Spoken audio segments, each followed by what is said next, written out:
G'day, I'm Dr. Tim Carey. I'm a controller, and so are you.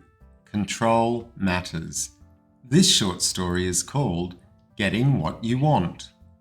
Let's face it, we all want things. Sometimes these things are immediate, like wanting the guy in the front row to sit down, while at other times they're more long-term, like wanting to live a life of meaning and purpose.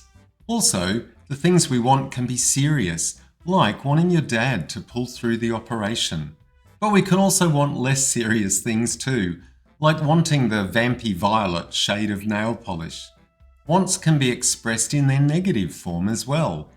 We can be more aware of what we don't want than what we do want. And sometimes we're not even aware that we want or don't want a particular thing until we're in the situation. On a recent half-marathon run, I had someone running right behind my left shoulder for more than a third of the event.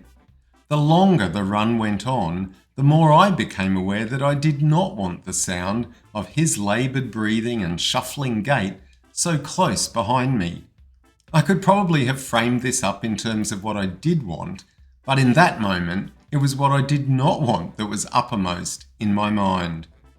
Funnily enough, I never knew I didn't want this kind of thing to happen until environmental events conspired to arrange it for me, and I discovered something new about myself. We are all wanters. Every one of us wants lots of different things all day, every day. Even animals are wanters. The reason we need a lead when we take our dog for a walk is because dogs frequently want to go in different directions or at a different pace to what their owners want. We don't trust the wants of canaries or budgerigars either, and we have cages for them.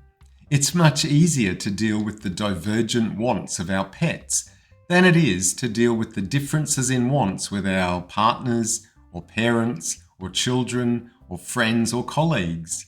We can't really put other people in cages or on leads, although we have jails for people who interfere in serious ways with the wants of others.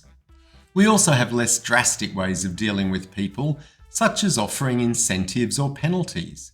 All the various forms of sticks and carrots are merely ways to try and get other people to want what we want, or at least to want to go along with what we want. For these tactics to work, people have to either want the carrot or not want the stick, and that's a very difficult thing to manage on an ongoing basis. Sometimes wanting certain things can actually interfere with other things that are also wanted. Wanting to hang out with your friends might mean that you don't get the grades you want. Wanting to squeeze into the latest fashion could mean that you can't have the cheesy garlic and herb bread you really want. Wanting your children to be obedient and compliant may mean that you don't have the fun, warm relationship with them that you want. Wanting to make sure your social group hears your views on things might mean you don't get the number of social invitations you want. There's nothing wrong with wanting things. We couldn't stop wanting, even if we wanted to. Get it? Even wanting to stop wanting is a want. It's inescapable. It's part of who we are. Our wants belong in our own private inventory. We can't implant wants in other people, and insisting that others want what we want rarely works for very long. It might work for as long as the other person wants to get along with you, but that can change in a nanosecond. So, getting to know what you want can be a very useful thing to do. But even more important than knowing what we want right now can be getting to know how the want you're most aware of right now fits with other wants that are maybe just as important but not at the front of your mind at this instant. Sometimes by wanting lots of things, we end up not getting what we want. So what do you want right now? Why do you want it? That will reveal another want. What might you want in 5 years' time? How will you want to look back on this period of your life in a decade? What else do you want? The more we can ensure our wants are woven together in a coherent and congruent tapestry, rather than jostling and honking in some cacophonous traffic jam on the spaghetti junction of desires, the more contented and harmonious our lives will be. Now, who wouldn't want that?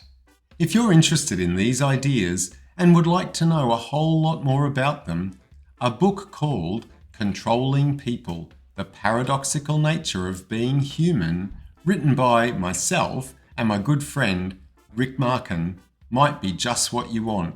You can find out about the book at places like Amazon.com.